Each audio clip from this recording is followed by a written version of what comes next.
Rochester. Gosh, oh, get up. I can't hold my head up. Gosh, Rochester, quiet. I feel bad enough without that Central Avenue serenade. Hand me that cough medicine, will you? Here you are. Thanks. This room sure is funny sight. You in one twin bed and that polar bear in the other. Well, what's funny about it? If there was a walrus on the sofa, you'd look like Alice in Wonderland. Oh, don't be so fantastic. Quiet, Carmichael. Daddy's right here with you. Quiet now. I can't understand why you didn't put that bear in the other room. Well, because you wouldn't take care of him, that's why. I asked you to do me a little favor, and you refused. A little favor? You wanted me to open his mouth and swab out his throat. Well? Man, that's just bad casting.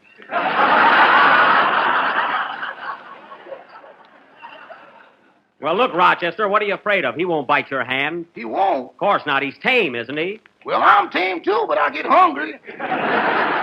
Why, Rochester... Rochester, you ought to be ashamed of yourself being afraid of Carmichael. You've got a yellow streak clear down your back. Not anymore. He scratched it off. Oh, he did, eh? Boss, one of these days I'm going to give that bear a goldfish with a Mickey fin in it. You'll do nothing of the kind, so don't be so smart.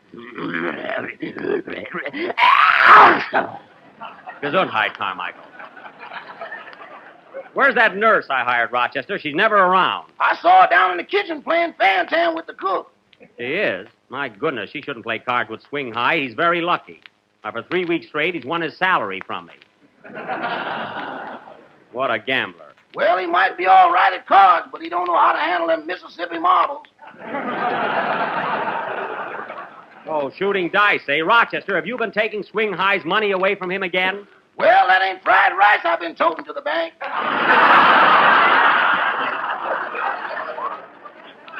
Now, I want you to stop with that dice shooting immediately. You're wearing out all your uniforms at the knees. Now go in the kitchen and get the nurse. Here she is, boss. Oh, yes. It's time for your hot toddy, Mr. Carmichael. My name isn't Carmichael. I've told you 1,000 times Carmichael is that bear in the other bed. Oh, that's right. Do you mind if I put an X on your forehead? No, go right ahead. I want you to be happy here. Now, look, Miss... Latouche.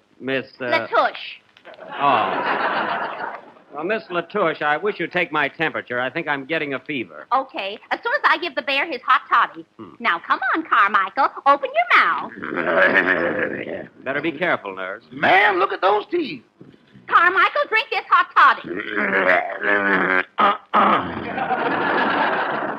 See, you certainly are a brave girl. How old are you, Miss Latouche? Just 20. 20, eh? You better leave that bear alone so you can vote next year.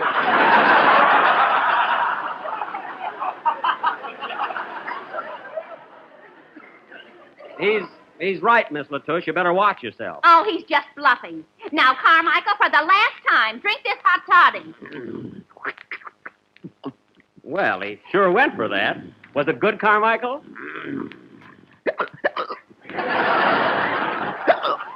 Now, don't show off. It wasn't that strong. I think I'll go down and have one myself. See you later.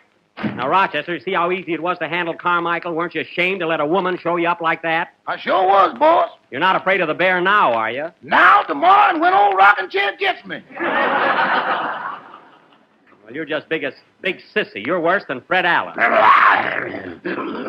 There he goes again. Every time I mention that fellow's name, Carmichael has a fit. Yeah, why is that? Well, you see, Allen is part Eskimo, and they're natural-born enemies.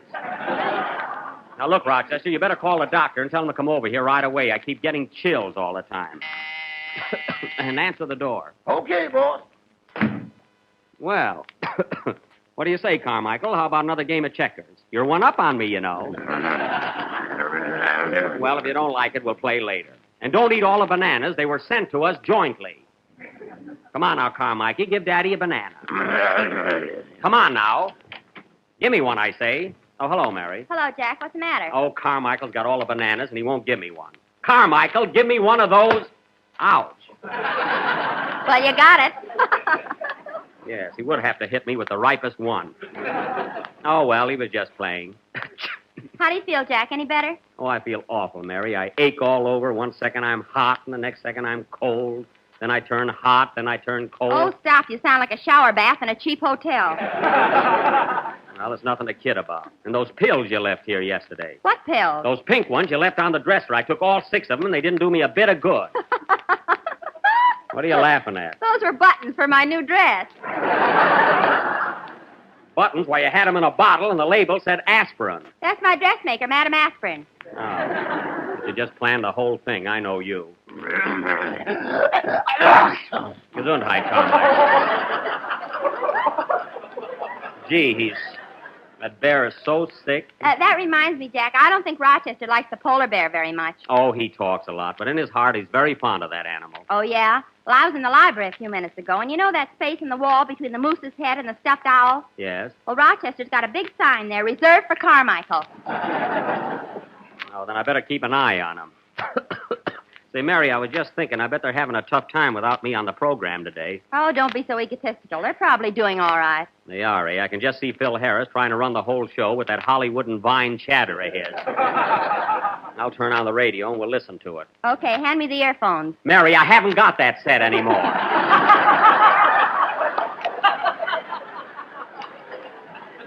got a new one. Turn that switch there, KFI. Orange, lemon, and lime. So look for the big red letters on the box. Oh, darn it, we missed Don's commercial. I'll gladly repeat it. Ladies and gentlemen, the next time you visit your neighborhood grocer, be sure to ask him for a package of Jell-O. It comes in 6 delicious flavors: strawberry, raspberry, cherry, orange, lemon, and lime. So look for the big red letters on the box. Attaboy, Don, that was a goodie, right in the groove. Yeah, man. Listen to Phil. And now, boys and girls, you're going to hear a little ditty from our little old tenor who's got plenty on the ball. The 8 ball, folks. Oh, brother, is he corny. Quiet, I want to listen. Well, what's your song going to be, Kenny? I'm going to sing a beautiful number entitled A Little Bit of Heaven. That's swell, Kenny. Rip into it. Swing it, boys, and don't spare the drums. Yeah, man. Yeah, man, yeah, man, yeah, man. He makes me sick. That was A Little Bit of Heaven, sung by Kenny Baker, and very good, Kenny. Boy, you really laid him in the aisles. Thanks, Phil, and I dedicate that number to our pal Jack Benny, who was sick in bed with a cold. Oh, isn't he a sweet boy, Mary? Well, he didn't even send you flowers. That's right, the little brat. Say, Phil, did you tune in last Wednesday night and listen to Fred Allen? Yes, I did, Kenny. Oh, boy, I thought I'd die when Allen said that... Darn it, I wanted to hear that. Who turned off the radio? Carmichael. Oh, yes, he just hates Alan.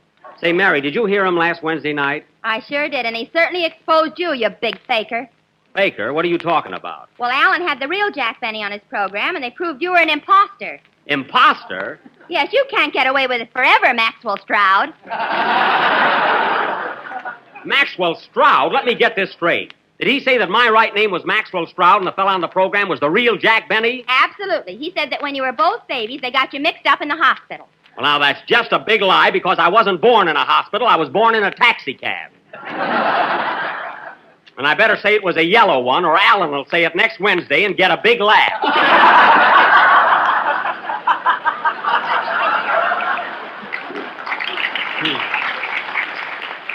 Going around telling people that I'm Maxwell Stroud. Well, aren't you? No. Then why have you got the initials MS on all your belt buckles?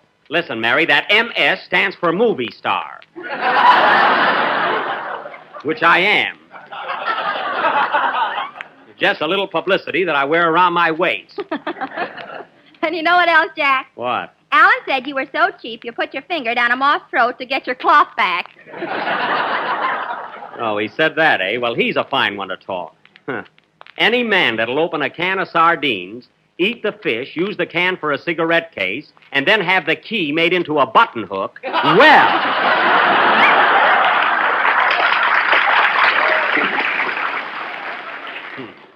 Why, he's had a cake of bath soap for 12 years, and you can still read ivory on it.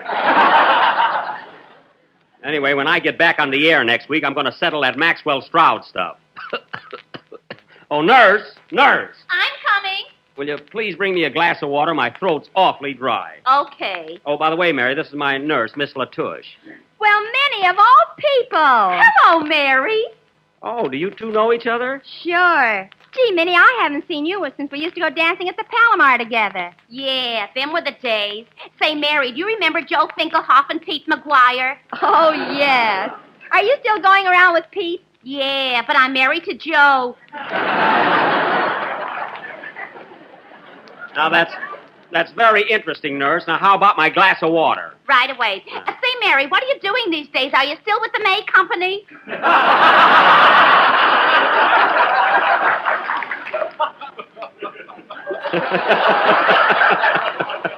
No, I'm in radio. Oh, radio? Who are you working for? I don't know. It's either Jack Benny or Maxwell Stroud. Mary. Hey, nurse, what about my glass of water? Say, Minnie, remember the time we went to the masquerade and we dressed up like hula dancers? I'll say. And someone dropped a piece of ice on my back and I won first prize. Listen, nurse, I'm going to get a glass of water if I have to tap my knee.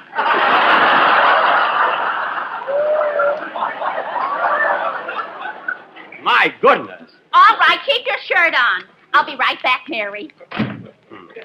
What I have to go through for a little glass of water. I'm so thirsty I could drink a gallon. Carmichael, I said gallon, not Allen. Don't be so touchy. Gee, he hates Allen. Say, boss, Yes, Rochester? here's some flowers just came for you. 3 beautiful roses. Only 3 flowers. Who are they from? The card says, "We the people."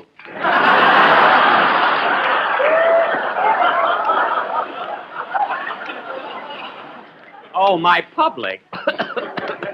Incidentally, Rochester, while I've been in bed here with nothing to do, I've gone over our monthly accounts, and there are a few items I don't understand. Is that so? Yes. I'd like to know where all that money's been going to. I'll be back in a minute, boss. There's somebody at the door. There's nobody at the door. Now, come here. Excuse us a minute, Mary. Go right ahead. Don't mind me. Now, look, Rochester, I don't know what kind of a system you've been using, but our food bill is something fierce. It is kind of high. High. Now, look here. Last month alone, caviar, $95. I don't remember eating any caviar. I got that for myself. Oh, you did? Now, look, Rochester, I like caviar, too, but I can do without it. I know, boss, but with me, it's a magnificent obsession. I don't care if it's from the picture of the same name. You got to cut it out. And all this scribbling and abbreviations. Look at this. PCTTHOMDO, $25. What in the world is that? You won't like that one. Never mind whether I like it or not. What does PCTTHOMDO stand for? Pork chops to take home on my day off.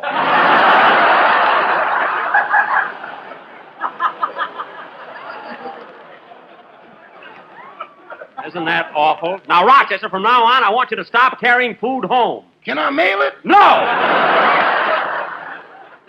I'll take charge of the books after this. Now, call the doctor again and tell him to hurry over. I don't feel so good. Okay, boss. I'm sure gonna miss that caviar. Caviar yet. What a guy. Why don't you fire him, Jack? I can't. He's got some letters I wrote to Garbo, and he won't give them back.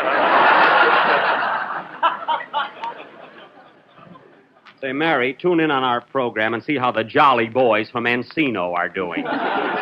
Okay. All right, Phil, I give up. Why is a kiss over the telephone like a straw hat? Because it's not felt.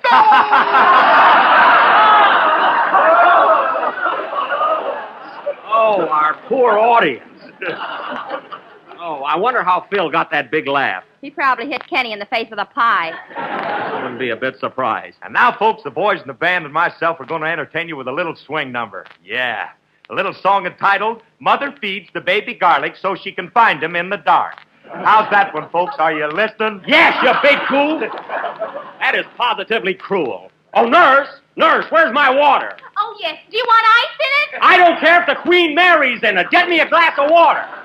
Feed the baby garlic. Wait till I see him next week.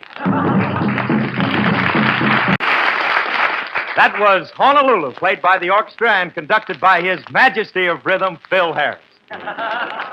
Just call me Madge, yeah.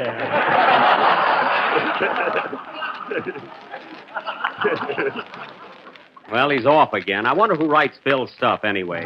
Oh, some waiter at the Wilshire Bowl. That's quite possible. And now, ladies and gentlemen, for our feature attraction tonight, the Harris High Class Art Players will present an original Western melodrama entitled Buck Harris rides again. Original?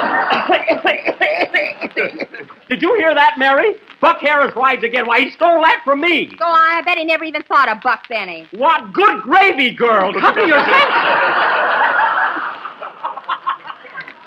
Please, Jack, I want to listen. Now, before we go into this play, folks, I'd like to announce that any resemblance to persons living, dead, or laid up with a cold is purely coincidental.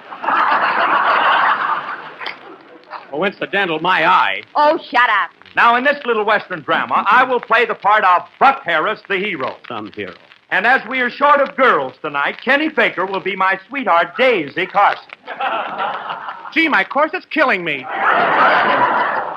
Imagine Kenny playing a girl's part. Now, as the scene opens, we find Sheriff Buck Harris on the trail of Cactus Face Elm. Turn the radio off. Turn it off. I can't stand it anymore. Oh, all right. Boy, if I had my strength, I'd go down to the studio and put an end to this outrage. Say, boss, the doctor's here. You want to see him? No, Rochester, I'm lying here in bed because I can't find my pants. You're pressing them under the mattress. Never mind that. Now, show the doctor in. Okay, here he is. Oh. Now, how do you do, doctor? Well, young man, you need a shave. That's the bear. This is me over here.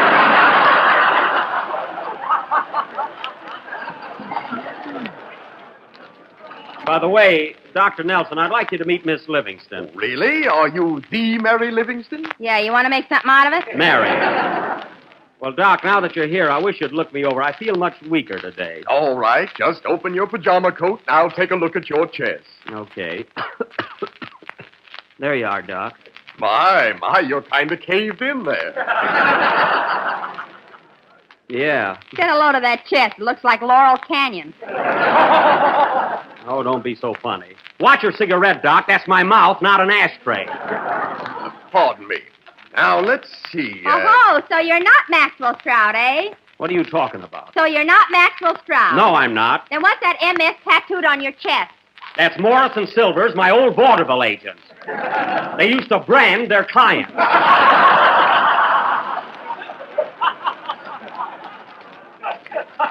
Now, button me up, Doc. I've got a chill. Not yet. I've got to tap your chest first. Say, it's a pretty big mallet you've got there, isn't it? Yes, I play polo after work. Go ahead, Doc. Now, hold still. Ooh, Hey, what's that? it's a bullet I got in the war. There's a lot more in his back. Now. Hurry up, Doc. I've got an awful chill here. All right, now you stay in bed and keep warm. And if you want me during the night, I'll be under a table at the Coconut Grove. So long. So long. Oh, wait a minute, Doc. While you're here, I wish you'd examine Carmichael. Oh, yes, the bear. Let's see you tap on his chest. Rochester! I'm a little worried about Carmichael, Doc. All right, let's take a look at our inflated poodle. Now, open your mouth, Carmichael. Come now, open your mouth. You see how easy the doctor handles him, Rochester? Yes, sir. My. He's got a pretty heavy cold, hasn't he, Doctor? Cold nothing. This polar bear is suffering from a bad case of measles. Measles? Why, that's impossible. Oh, yeah? I'll bet you $10 that under his fur there are little red spots. Now, that's silly. Spots under his fur. Let's rip it off and find out. Rochester, get out of here. Well, what do you think we ought to do, Doc? Just keep him warm and quiet, and I'll drop back in the morning. Goodbye. Goodbye, Doctor. Goodbye, Miss Livingston. Goodbye, Quack. Bear hasn't any more measles than I have. Tune in the radio, Mary, and see what Buck Harris is doing. Okay. So, ladies and gentlemen, Sheriff Buck Harris, having finished a hearty lunch that was topped off with a dish of tempting, delicious Jell-O, garnished with sliced bananas and whipped cream, Leave it to Don. is now on his way to visit his sweetheart, Daisy Carson. This ought to be good. We now pick up Buck Harris riding over the prairie. Imagine Harris on a horse. Yeah, I'll bet it's got a Marcel mane. Yeah, and a finger wave in the tail. Woo, partner. Woo, woo. Partner, that's my horse. Well, here's Daisy's house now. I'll see if she's in. Come in. Hello, Daisy. Hello, tall, dark, and puffy eyes.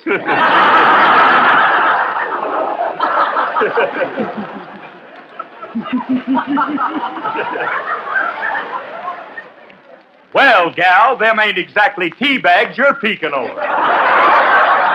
Did you hear that, Mary? They're doing the same kind of jokes we did. Come on, Daisy. How about a little kiss? No, 1,000 times no. Come on, Daisy. Why won't you kiss me? My girl will get jealous. Mary, turn that radio off. That's the silliest thing I've ever heard. What's the matter with you anyway? What's the matter with me? They're ruining my program. That's what they're doing. I'm going right over to NBC studio and put a stop to this whole thing. You can't go out of the house, Jack. I can, too. My cold isn't so bad. It's not that. Take a look at your face in this mirror. My face? Here, look at those spots breaking out. What?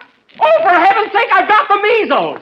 Darn you, Carmichael. Rochester, call the doctor back. Okay, boss, and if I get any mail in the next 2 weeks, hold it. Rochester, come back here.